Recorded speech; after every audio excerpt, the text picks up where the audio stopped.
ರಾಜ್ಯದಲ್ಲಿ dinner meeting politics fight ಜೋರಾಗಿಯೇ ನಡೀತಾ ಇದೆ. ಸಿಎಂ ಪಟ್ಟದ ಮೇಲೆ ಕಣ್ಣಿಟ್ಟಿರುವಂತಹ ಡಿಸಿಎಂ ಡಿಕೆಶಿ ತಂತ್ರವನ್ನ ಎಣಿತಾ ಇದ್ದಾರೆ.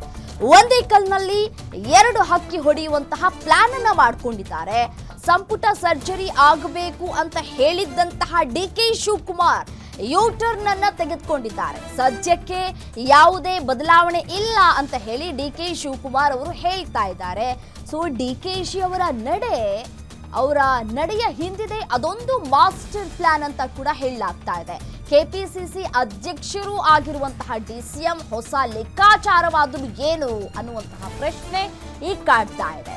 ಇಲ್ಲಿಯವರೆಗೂ ಕೂಡ ನಾನು ಈಗಾಗಲೇ ಹೇಳ್ತಾ ಇದ್ದೆ, ಸಿಎಂ ಸಿದ್ದರಾಮಯ್ಯನವರು ಸಂಪುಟ ಪುನರ್ರಚನೆಯನ್ನ ಮಾಡಬೇಕು ಅಂತ ಹೇಳಿ ಒಲವನ್ನ ತೋರಿಸ್ತಾ ಇದ್ದಾರೆ. ಅದಕ್ಕೆ ಬ್ರೇಕ್ ಹಾಕುವಂತಹ ಕೆಲಸವನ್ನ ಡಿಸಿಎಂ ಡಿಕೆ ಶಿವಕುಮಾರ್ ಅವರು ಮೊದಲಿನಿಂದನೂ ಮಾಡ್ಕೊಳ್ತಾನೇ ಬಂದಿದ್ರು. ಈಗಲೂ ಕೂಡ ಅದನ್ನೇ ಮಾಡ್ತಾ ಇದ್ರು. ಬಟ್ ಆದ್ರೆ ಈಗ ಯೂಟರ್ನ್ ಹೊಡಿತಾ ಇದ್ದಾರೆ.